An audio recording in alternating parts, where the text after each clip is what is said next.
We didn't panic at first. It was just our doorbell, ringing at the same time every night. But when our daughter asked, "Is that the boy again?" we realized something had been standing outside our door, watching us.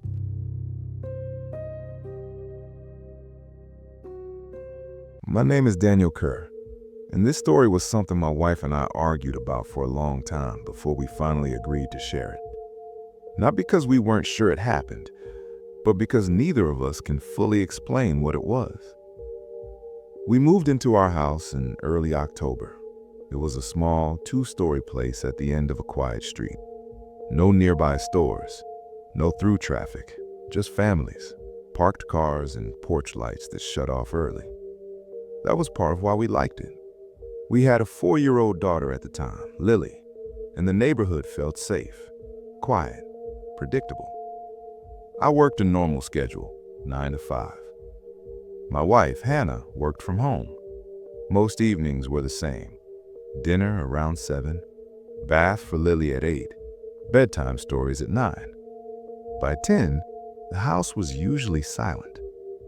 Nothing unusual ever happened at first, and that's important, because what came later didn't arrive all at once. It crept in. The first thing we noticed was the doorbell.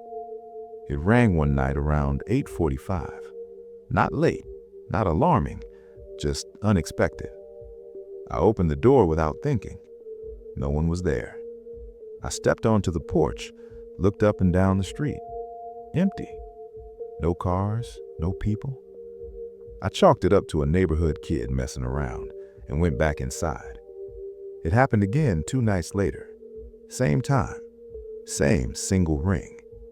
Again, no one was there. That's when Hannah joked, "Maybe someone wants to see Lily?" We laughed. We shouldn't have. The third time, Lily heard it.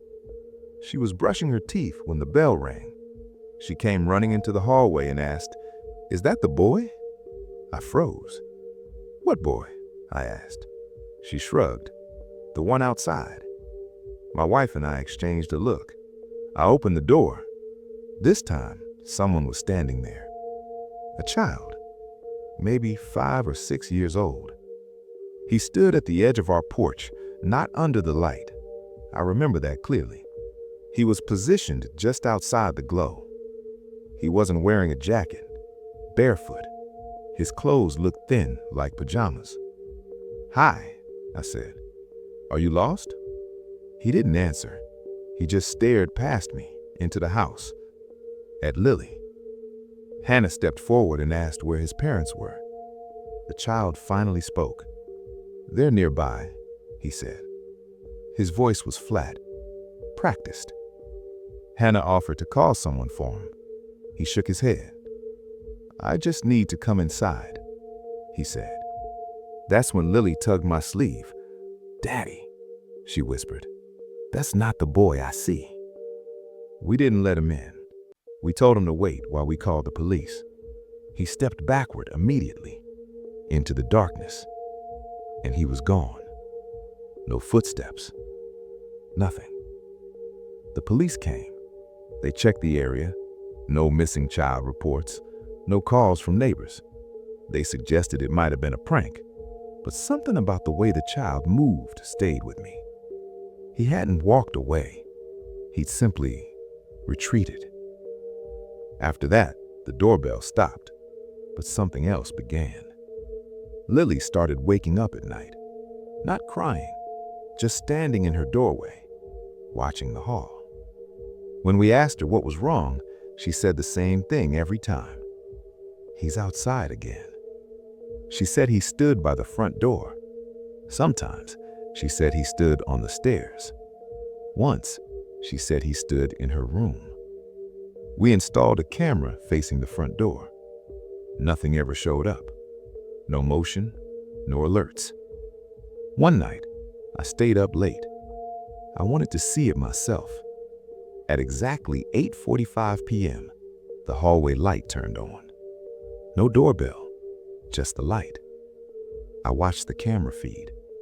The angle didn't show his face, just the lower half of someone standing too close. Small legs, bare feet, not moving. I grabbed the door handle. Hannah begged me not to open it. I didn't. That's when the child spoke through the door. "I don't like when you pretend I'm not here." His voice wasn't the same. It was deeper, strained, like something was pushing it out. The hallway light shut off. The camera feed glitched, and Lily screamed from her room. We moved out 2 weeks later. Didn't wait for the lease, didn't argue, just left. Before we did, Lily said one last thing that still wakes me up at night.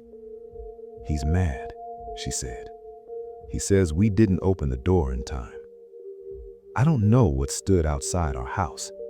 I don't know why it looked like a child or why it needed permission, but I know this: whatever it was waiting to be invited. After we moved out, we told ourselves it was over. New place, new routine, no shared walls, no hallway lights. For a while, it worked. Lily slept through the night again. She stopped standing in doorways. She stopped talking about the boy. That alone convinced us we'd done the right thing. We never talked about what happened in that house, not with friends, not with family. We agreed it would stay between us. It felt safer that way. Months passed. Winter turned into spring. And just when life started to feel normal again, Lily said something that made my chest tighten. We were driving home from daycare. She was quiet in the back seat, looking out the window. Then she said, very casually, "He found us again." I asked her what she meant. She didn't look scared. That scared me more. "He stands farther away now," she said, "but he knows where we live." I pulled the car over, asked her to explain. She said that sometimes when Hannah and I were asleep, she woke up and saw him outside her window. Not tapping, not knocking, just standing there, watching. She said he never came closer because he was still waiting. That night I checked every lock, every window, every door. Nothing was open, nothing disturbed, no footprints, no marks. I told myself children imagine things, that fear can linger, but I started paying attention. Our porch light began turning on by itself, always at the same time, 8:45 p.m. I checked the wiring, nothing wrong. One evening, I stood inside and watched through the peephole. The light turned on, and something blocked it. Not fully, just enough to cast a shape. Short, still, too close to the door to be standing normally. I didn't open it. I never opened it. A week later, Hannah found something that finally made us decide to leave town altogether. On the inside of Lily's bedroom door, at the height of a child's hand, were faint fingerprints. Not dirty, not bloody, just a little darker than the paint. Like pressure had been applied from the other side, from inside the room. Lily didn't remember touching the door, and she didn't sleepwalk. We moved again, farther this time. Different state, different everything. Lily is older now. She doesn't talk about the boy anymore, but she refuses to sleep with her door closed. And sometimes, when I ask her why, she says something that still makes my stomach drop. He doesn't like closed doors, she tells me. He says it makes it harder to remember which house is ours. I don't know what stood outside our house. I don't know why it looked like a child or why it needed permission. But I know this: whatever it was, didn't stop when we moved. It just learned to wait.